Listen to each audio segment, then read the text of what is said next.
अस्सलामुअलैकुम, मेरा नाम ग़ुलाम मुस्तफ़ा है। आज के इस वीडियो में मैं आपको प्रोजेक्ट प्रोसेस के बारे में बताऊंगा। अगर आप किसी बड़ी ऑर्गेनाइजेशन में काम करते हैं तो आपको प्रोजेक्ट का कंप्लीट प्रोसेस के बारे में पता होना चाहिए। अगर आप as a QS, senior QS या उसमें आप कॉन्ट्रैक्ट मैनेजर काम करते हैं तो आपने फुल प्रोजेक्ट को डील करना होता है। तो उसके आज आपको बेसिक और जो वेरी इंपॉर्टेंट प्रोसेस होते हैं और उनके अंदर क्या चीज़ें होती हैं उनके बारे में आपको बताऊंगा। तो प्रोजेक्ट प्रोसेस में 3 चीज़ें होती हैं। एक, आपने सबसे पहले जो प्रोजेक्ट स्टार्ट करते हैं उसको डिज़ाइन स्टेज कहते हैं, यानी कि प्रोजेक्ट को पूरा डिज़ाइन प्रोसेस से गुजरना है। उसके बाद जब डिज़ाइन कंप्लीट हो जाता है तो बिडिंग और टेंडरिंग स्टेज होती है। बिडिंग और टेंडरिंग स्टेज के बाद फिर आपने कंस्ट्रक्शन साइट पे शुरू करनी होती है। तो ये 3 स्टेज होती हैं। तो आज मैं आपको इसके बारे में बताऊंगा। ये बहुत ही इंपॉर्टेंट नॉलेज है। तो सबसे पहले जो आता है उसमें डिज़ाइन स्टेज। तो डिज़ाइन स्टेज जब आपने शुरू करनी है तो आपने क्या करना, सबसे पहले देखें get the project requirement from project owner, यानी कि आपने जो प्रोजेक्ट की रिक्वायरमेंट है उसको सबसे पहले हासिल करना। वो कहाँ से लेनी है? जो आपका क्लाइंट होगा। यानी कि बाज़ दफ़ा आप बड़े ग्रुप में काम करते हैं और ग्रुप्स के अंदर जो प्रोजेक्ट डिपार्टमेंट होता है और ग्रुप के अंदर मल्टीपल कंपनियां होती हैं, सिस्टर कुछ शोरूम्स बने होते हैं या रियल एस्टेट की है या इसके अलावा कोई वेयर हाउसेस हैं, तो उनसे आपने रिक्वायरमेंट लेनी है। फ़र्ज़ करें आपका शोरूम है कार का, तो आपने क्लाइंट या उसकी जो भी ऑर्गेनाइजेशन होगी मैनेजमेंट, उससे उसका साइज़ लेना, कौन सी गाड़ियाँ चाहिए, कितनी गाड़ियाँ होंगी, कितनी पार्किंग है, कितनी हाइट चाहिए आपको, कितनी स्टोरी चाहिए, यानी कि प्रोजेक्ट से रिलेटेड ब्रीफ। अगर आपने कंपाउंड बनाना है तो आपने उसके विला से रिलेटेड रिक्वायरमेंट लेनी है। तो उससे आप जितनी भी रिक्वायरमेंट है वो उनसे लेंगे। जब प्रोजेक्ट की रिक्वायरमेंट आपके पास आ जाएंगे तो उस रिक्वायरमेंट के accordingly create the RFP for design stage. तो डिज़ाइन स्टेज के लिए आपने एक रिक्वेस्ट फॉर प्रपोज़ल, एक RFP तैयार करनी है। तो आने वाले दिनों में आपको RFP कैसे तैयार करते हैं उसका सैंपल भी दूंगा, उसके बारे में बताऊंगा। यानी कि RFP में आपने बताना कि भाई हमारी लैंड जो है वो इतने स्क्वायर मीटर है, यहाँ पर ये लोकेटेड है, 2 साइड पे रोड है, इस एरिया में है, इसके कोऑर्डिनेट हैं, ये उसकी लैंड के बारे में बताएंगे। और आपको रिक्वायरमेंट क्या है, आपने 20 विलास बनाने हैं, डबल स्टोरी विलास बनाने हैं।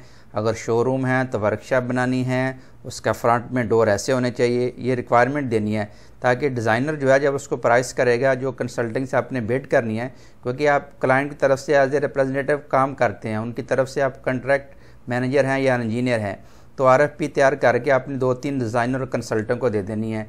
उसके बाद आप उनको जब भेज देंगे RFP कंसल्टेंट और डिज़ाइन को, तो आपको प्राइस करके देंगे, अपनी प्रपोज़ल देंगे।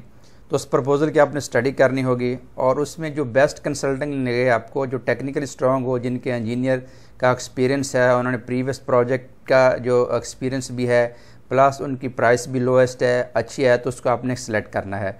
तो जब आप कंसल्टेंट सेलेक्ट कर लेते हैं तो उसके बाद फिर उनके साथ एग्रीमेंट बनाते हैं। कॉन्ट्रैक्ट बनाने के बाद जो प्रोजेक्ट की डिज़ाइन स्टेज है वो शुरू हो जाती है। कंसल्टेंट जो होती है, डिज़ाइनर, उस प्रोजेक्ट को पूरा डिज़ाइन करता है, आर्किटेक्चर, इलेक्ट्रिकल, मैकेनिकल, सारी डिज़ाइन डिटेल बना के BQ तो आपको दे देता है। तो इस तरह ये डिज़ाइन स्टेज कंप्लीट हो जाती है। प्लस वो एस्टिमेट भी देता है आपको कि रफ इतना एस्टिमेट होगा। तो सेकंड स्टेज जो आती है उसमें बिडिंग स्टेज। जब आपको पूरे डॉक्यूमेंट्स, ड्राइंग, डिज़ाइन मिल जाती है तो आपने कंट्रैक्टर ढूंढना है कि कौन सा कंट्रैक्टर है जो सबसे अच्छा और सही काम करेगा।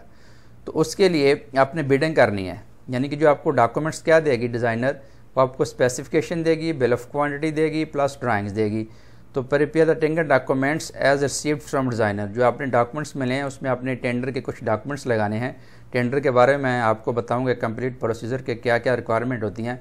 उसमें आपने लिखना है कि ड्यूरेशन इतना होगा प्रोजेक्ट का, और प्रोजेक्ट की जो स्पेसिफिकेशन ये है, ड्राइंग है, BQ है, और इस प्रोजेक्ट के जो डिले पेनल्टी इतनी होगी, एडवांस पेमेंट हम इतनी देंगे।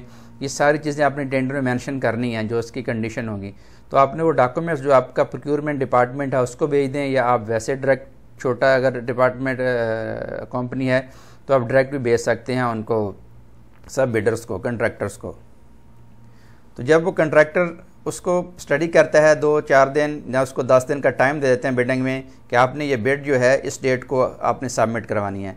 इसके बाद जब आपको सारी प्राइस मिल जाती हैं तो आपने टेक्निकल वैल्यूएट करना बिडर्स को। आपने 5 बिडर्स को दिया हुआ, उसमें देखना कि कौन सा कंट्रैक्टर सबसे अच्छा है, जिसका सबसे ज़्यादा एक्सपीरियंस है, स्टाफ है, इसने सिमिलर प्रोजेक्ट किए हुए हैं या मार्केट में पुराना है। तो ऐसे कंट्रैक्टर आपने चूज़ करना है और उसकी प्राइस चेक करनी है। जब सारी चीज़ें एवेल्यूएशन, टेक्निकल और उसकी प्राइस सारी चीज़ें आप ले लेंगे तो उसके बाद फाइनली आपने उनके साथ नेगोशिएशन करके फाइनल कंट्रैक्टर को सिलेक्ट करना है। तो सेकंड स्टेज में आप बिडिंग प्रोसेस से गुजर कर अपने कंट्रैक्टर को सिलेक्ट कर लेते हैं।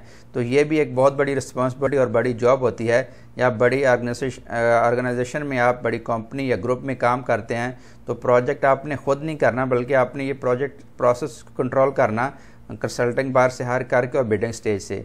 तो जब आप बिडिंग स्टेज कंप्लीट करते हैं तो उसके बाद जो नेक्स्ट स्टेज आती है आपके पास वो कंस्ट्रक्शन की। तो इसके बाद आप साइट पे कंस्ट्रक्शन शुरू करेंगे जो कि फाइनल स्टेज होगी। तो जब आपने उनको सिलेक्ट कर लिया कंट्रैक्टर को, तो उनके साथ आप एग्रीमेंट बनाएंगे जिसको कंट्रैक्ट बनाएंगे। यानी कि BQ में जो प्राइस है, तो कंट्रैक्ट बनाने के लिए आप उसमें कुछ डॉक्यूमेंट्स लगाएंगे। उसके बारे में मैं बताऊंगा कंट्रैक्ट फॉर्म कैसा होता है कि इतनी अमाउंट है, ये टर्म एंड कंडीशन है, इतना ड्यूरेशन है, इतनी एडवांस पेमेंट है, इतनी इसमें डिले पेनल्टी होगी, इसमें ये एग्रीमेंट होगा, ये ड्राइंग्स है। पूरा एग्रीमेंट बनाएंगे, दोनों पार्टी साइन करेंगे, उसको एग्रीमेंट कहते हैं, कॉन्ट्रैक्ट। तो कॉन्ट्रैक्ट बनने के बाद तो आप उसको कंट्रैक्टर को साइट हैंडओवर करेंगे। साइट हैंडओवर करने के बाद फिर साइट पे काम शुरू हो जाएगा और कंसल्टेंट उस प्रोजेक्ट को मॉनिटर करेगी। अगर तो बड़ा प्रोजेक्ट है, आप क्लाइंट की तरफ से काम कर रहे हैं, तो आपको कंसल्टेंट सुपरविज़न के लिए हायर करना पड़ेगी। वो जो कंसल्टेंट है वो मॉनिटर करेगी प्रोजेक्ट को, उसकी प्रोग्रेस रिपोर्ट को, उसकी साइट एक्टिविटी को चेक करेगी और उसका जो प्रोजेक्ट प्लान कंट्रैक्टर सबमिट करवाएगा उसको मैनेज करेगी, उसका कैश फ्लो बनाएगी, उसका एस्करो बनाएगी। ये सारी चीज़ें उसके साथ कंसल्टेंट जो है कंट्रैक्टर के साथ डील करेंगी। तो ये जो प्रोसेस है ये कंस्ट्रक्शन स्टेज में होता है। जब कंस्ट्रक्शन कंप्लीट हो जाएगी आफ्टर 1 ईयर 2 ईयर जितना भी उसका ड्यूरेशन होगा, तो एंड पे प्रोजेक्ट की कंप्लीशन पे जो लास्ट स्टेज है हैंडओवर करनी होती है। फिर वो क्लाइंट और कंसल्टेंट मिल के पूरे प्रोजेक्ट की इंस्पेक्शन करते हैं, पूरी एक्टिविटी चेक करते हैं। चेक करने के बाद जो ड्राइंग BQ में मेंशन होता है उसके मुताबिक उसकी फ़ाइनल पेमेंट बनाते हैं, वो कैसे उसने कंप्लीट किया प्रोजेक्ट। और कंट्रैक्टर जो होता है उसने फ़ाइनल डॉक्यूमेंटेशन देनी होती है। फ़ाइनल डॉक्यूमेंट्स जो होते हैं वो सबमिट करवाने होते हैं। उसमें सबसे इंपॉर्टेंट वो क्या चीज़ें हैं, एक तो जो कंट्रैक्टर होगा उसने आपको पूरी एज बिल्ड ड्राइंग देंगी, क्योंकि पहले जो ड्राइंग आपके पास है वो डिज़ाइन है और जब साइट पे आपने काम किया तो कुछ उसमें चेंजिंग आ जाती हैं। कभी उसमें आपने डोर कम कर दिया, डोर ज़्यादा कर दिया, छोटा जो रूम कर दिया, बड़े रूम कर दिए, तो उसको एज बिल्ड ड्राइंग कहते हैं। तो उसमें आपने एज बिल्ड ड्राइंग उसने जमा करवानी होती हैं। अगर उसमें कुछ वारंटीज लेटर हैं वो देने होते हैं और उसके जितने भी डॉक्यूमेंट्स के जो इंपॉर्टेंट डॉक्यूमेंट्स होते हैं वो सारे आपको सबमिट करवाने होते हैं। और इसी तरह ये प्रोजेक्ट क्लोज होता है और एंड पे प्रोजेक्ट के कितनी कास्ट आई है वो उसमें देखनी होती हैं। तो ये प्रोजेक्ट की लास्ट स्टेज होती है जिसको कंस्ट्रक्शन स्टेज कहते हैं। तो इस तरह आज की वीडियो में मैंने आपको बताया कि प्रोजेक्ट का बेसिक जो प्रोसेस होता है डिज़ाइन स्टेज से लेकर उसका बिडिंग स्टेज, उसके बाद कंस्ट्रक्शन स्टेज, कंस्ट्रक्शन के बाद उसकी हैंडओवर होती है।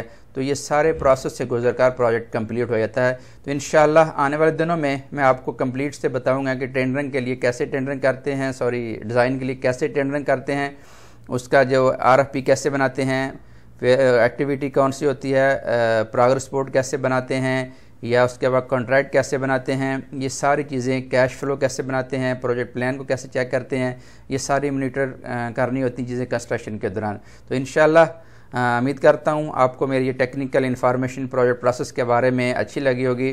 प्लीज़ हमारे चैनल को लाइक और सब्सक्राइब करें। अगर वीडियो अच्छी है तो दूसरों के साथ शेयर भी करें। तो मिलते हैं नेक्स्ट वीडियो में। अल्लाह हाफ़िज़।